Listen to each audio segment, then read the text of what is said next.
Okay, let's unpack this. We have really landed in the middle of a massive cultural moment here. It's a commercial phenomenon that, I mean, it almost defies an easy summary. And yet, that's what we're here to do. That's the mission, right? To get past the huge numbers, the headlines, and really understand the human story and the complexity behind it all. Absolutely. So today we're doing a deep dive into the initial episodes of Taylor Swift's new 6-part Disney Plus docuseries.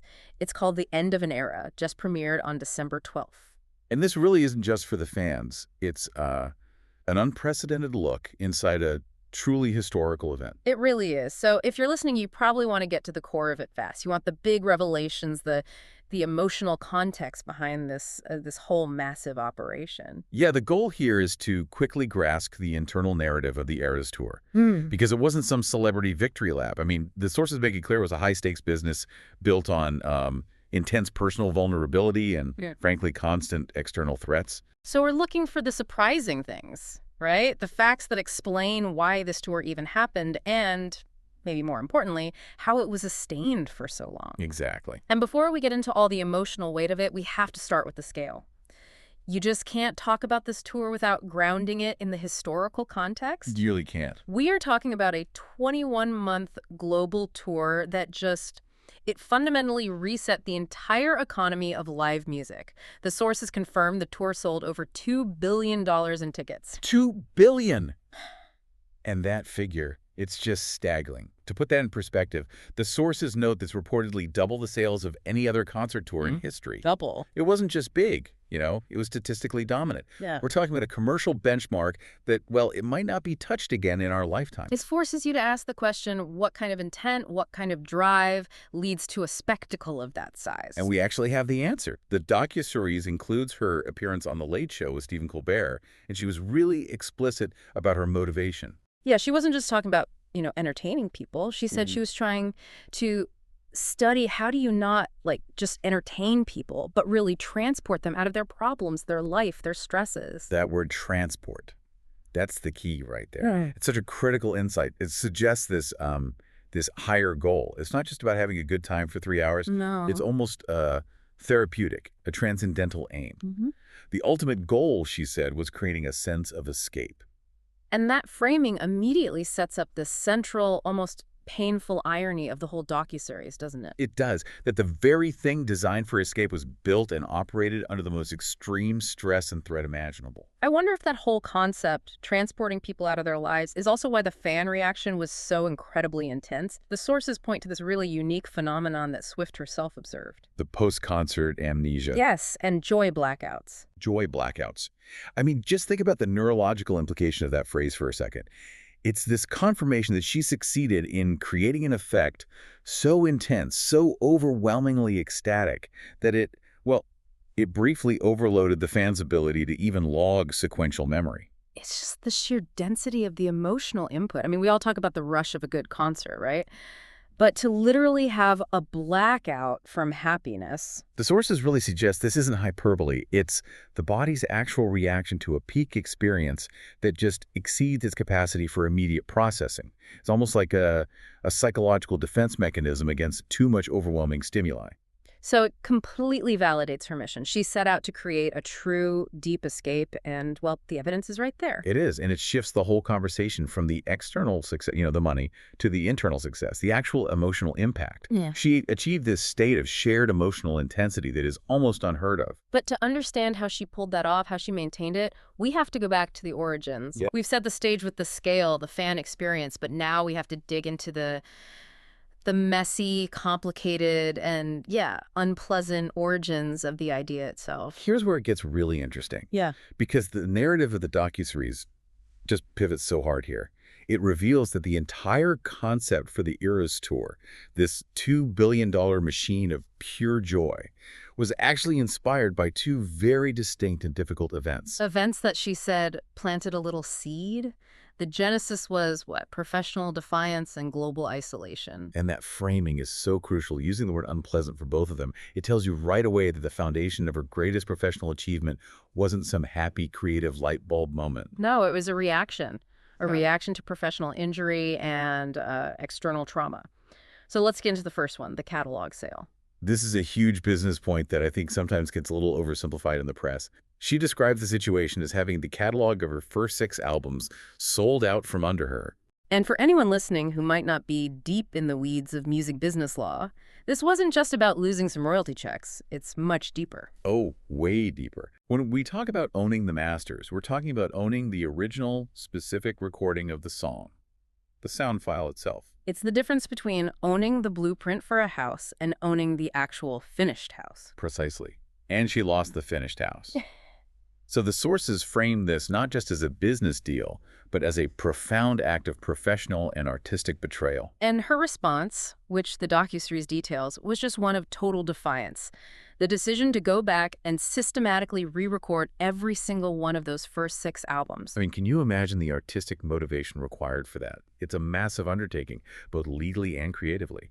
And it's so intensely personal. It's an artistic declaration. It says, you might own that old product, but you don't own my creative history, and I will literally replace it with a new version that I control. And the act of re-recording itself inherently required her to deep dive back into all those earlier eras. Which is the entire structure of the tour. Exactly. The conflict itself became the creative justification for the whole thing. The docuseries just frames it so brilliantly. It reframes the whole tour.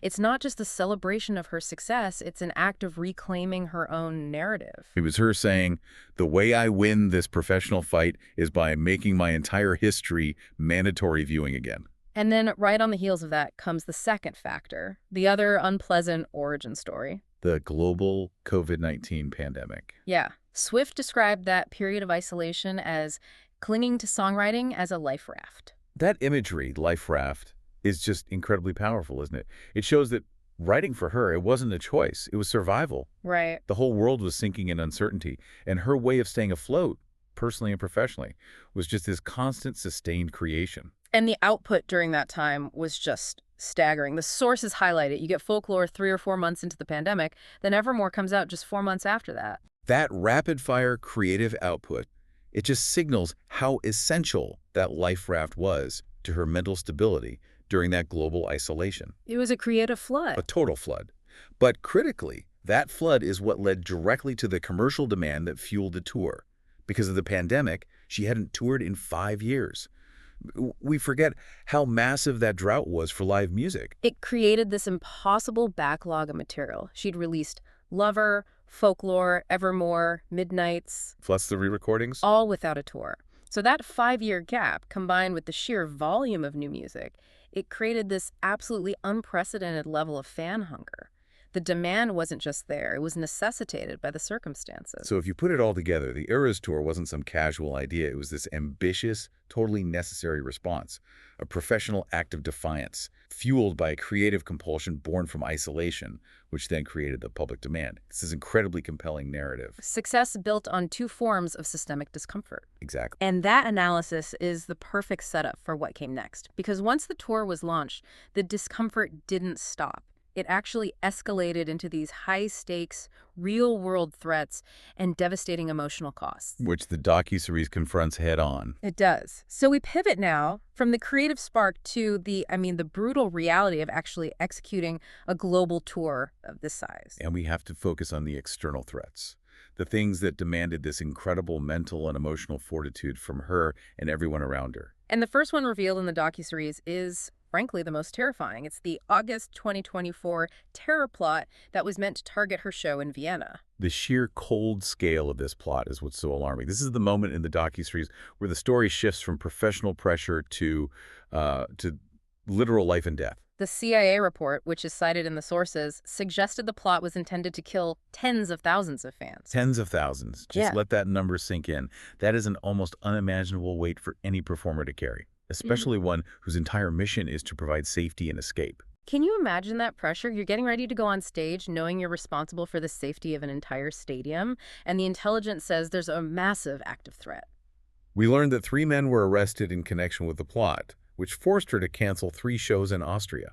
And her personal reaction, which they captured, it just shows the terrifying reality she was facing. She said they had dodged, like, a massacre situation. It's this raw admission that the whole tour was just one security failure away from becoming a major global tragedy. The docuseries captures that psychological shift it caused in her. She explained she was kind of all over the place and had to deal with this new constant weight of being like afraid that something's going to happen to your fans at any moment. And there's that core contradiction again. She's trying to create pure joy, this sense of escape.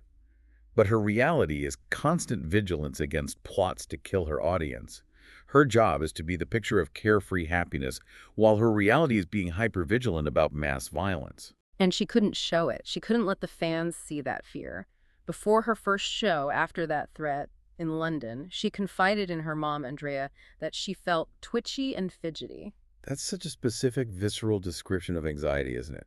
That inability to settle, the nerves just firing. But her determination is what's so compelling. She explicitly told her mom that she was determined to keep all of the nerves away from her fans, which just highlights the intense emotional labor that's required of her. Right. The audience sees the artist. They don't see the security briefings or the anxiety right before she walks out.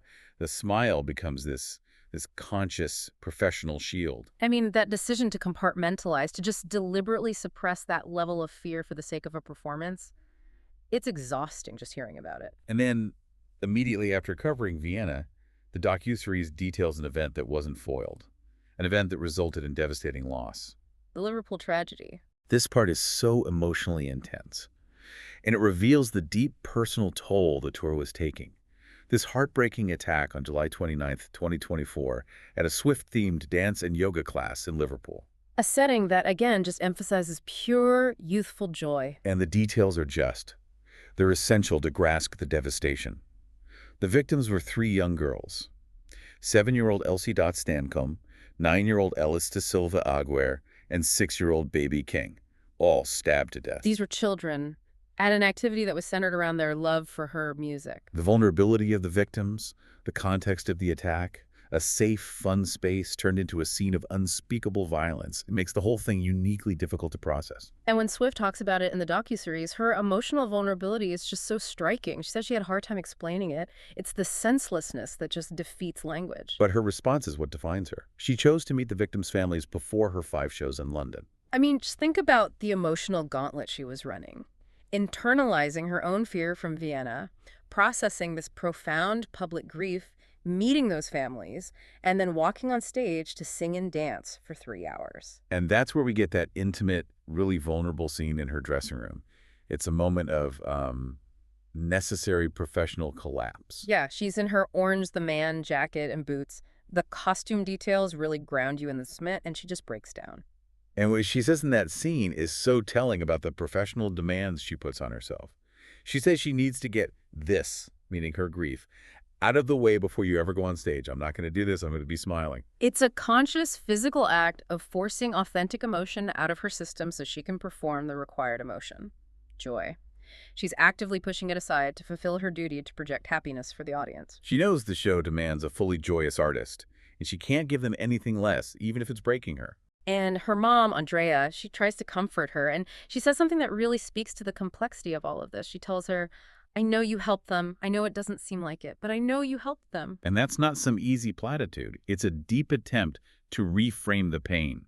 Andrea is affirming that even in the face of this incomprehensible tragedy, where the joy she created was so horrifically targeted, her art is still a force for good, a source of solace. So the docuseries uses these two events, Vienna and Liverpool, to make this point so clearly.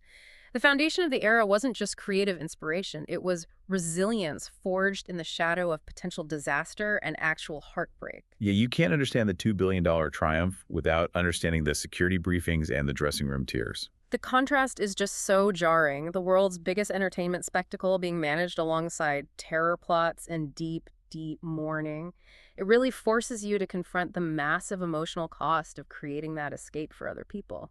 Which leads us perfectly into looking at the internal systems she relied on, her closest relationships, both personal and professional, because she clearly couldn't do this alone. We shift now to those internal dynamics, and we start with the most intimate one, her relationship with her fiancé, Travis Kelce. This part of the docuseries gives us a critical look at what was sustaining her emotionally when the external world was just putting on so much pressure. And the source describes this really intimate, very human scene. It's a phone call with Kelce, who she got engaged to in August of 2025.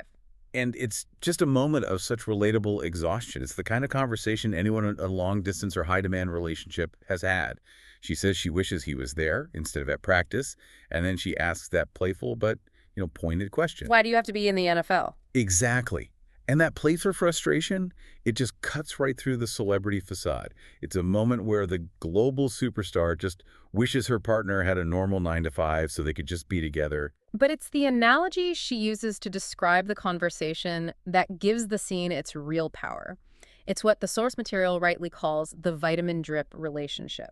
Right, so after Kelce says something encouraging to her, she responds, I know. Some people get a vitamin drip. I got this conversation. We have to analyze that choice of words. It's not just, I love talking to you, it's medical terminology. She's applying it to emotional support. It is. A vitamin drip isn't a luxury. It's immediate, essential sustenance, something you get when you are completely depleted or running on empty. It's life support. So by comparing their conversation to a vitamin drip, she's signaling that those moments of connection weren't just nice breaks. They were essential maintenance for her to be able to function. It really speaks to the extreme depletion she must have been feeling, especially after everything we just talked about with the security threats. Emotional energy is the most finite resource she has. And this highlights that their relationship functioned as this necessary emotional sustenance, a way for her to refill the tank before going back out there. And I think it also hints at the loneliness at the top. She's surrounded by millions of fans, hundreds of crew, but only a very few people can truly sustain her. It reframes the relationship not just as a romance, but as a critical support system that directly enabled the success of the tour. Absolutely. And from that intimate connection, we shift to the core professional relationship she had with her crew and her backup dancers. And this is where we see just the most stunning financial manifestation of her gratitude. The record-breaking bonuses. The scale of this financial reward is, it's completely unprecedented. Especially in the touring world. Yeah, where crews are often overworked, constantly traveling, and rarely get that kind of compensation. The sources confirmed it in December 2024. Swift distributed a total of $197 million in bonuses to everyone who worked on the tour. Nearly $200 million. I mean, we just have to pause on that figure. It's not just generous. It's an industry shockwave. It sets a new, almost impossible standard. In the Docuseries, in episode 2, it captured the visceral, emotional moment. The dancers got their 6-figure bonus checks. The source says they were just breaking down in tears. And that reaction just underscores it. These weren't tips. These were life-altering amounts of money. Debt-eliminating, retirement-starting payments. For a backup dancer, a 6-figure bonus is likely more than they've made in the last decade combined.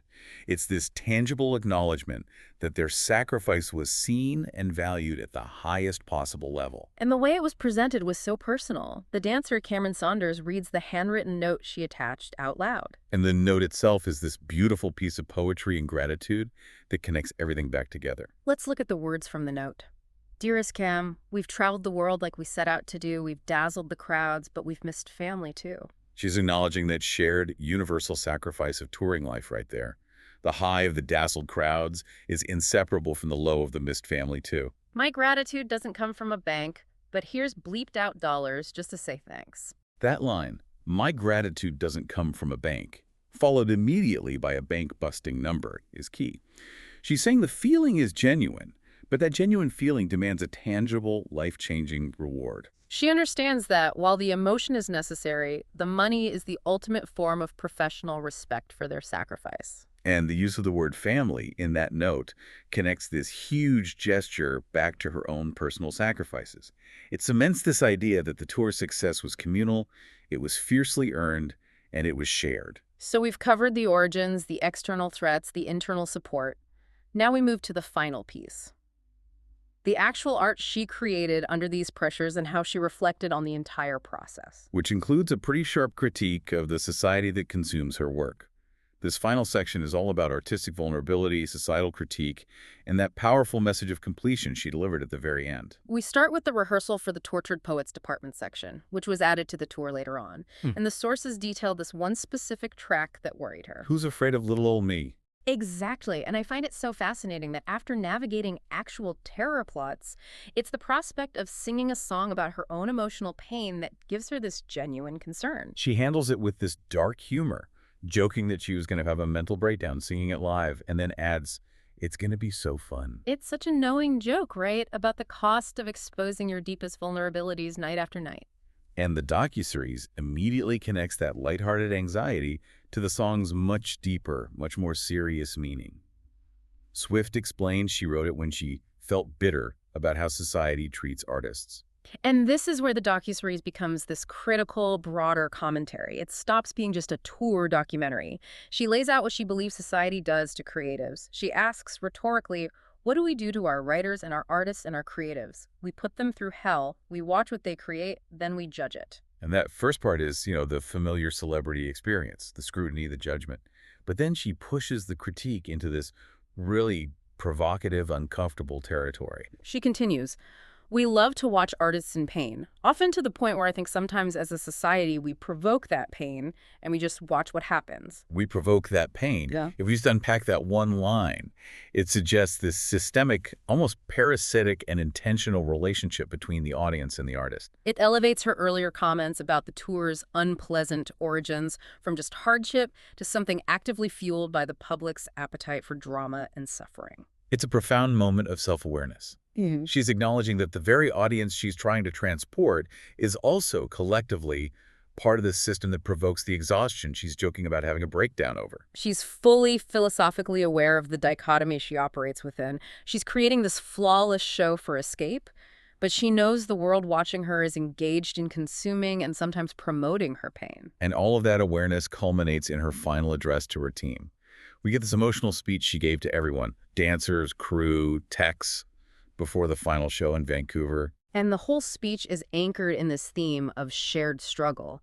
She starts by validating every single person in that room, saying, every single one of us has picked professions that categorically, people, for the majority of the time, they tell you shouldn't do it. That framing is so powerful. It recognizes the inherent risk and difficulty of pursuing a creative life against conventional wisdom. It creates this instant, powerful bond. She then details their journey, acknowledging their past heartbreaks. She said she saw them getting rejected, not getting the job, not getting the part, not getting the solo. It's a powerful act of recognition from the leader.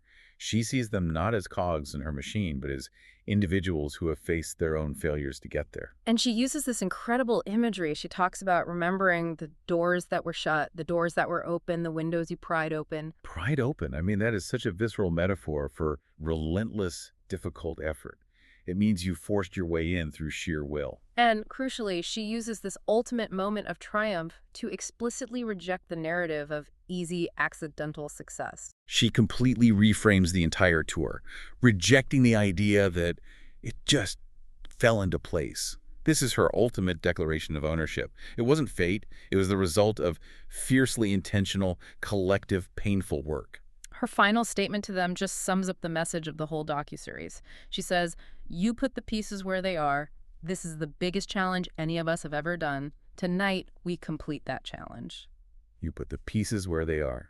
That's the thesis. It was a fiercely willed, intentionally constructed success, built piece by painful piece, by a team of people who had overcome rejection to create history. And they shared in that success with the bonuses, reinforcing that it was a truly communal victory. Exactly. So what does this all mean? Well, for you, the listener, looking to really get the core of the end of an era, the docuseries reveals this powerful, necessary dichotomy.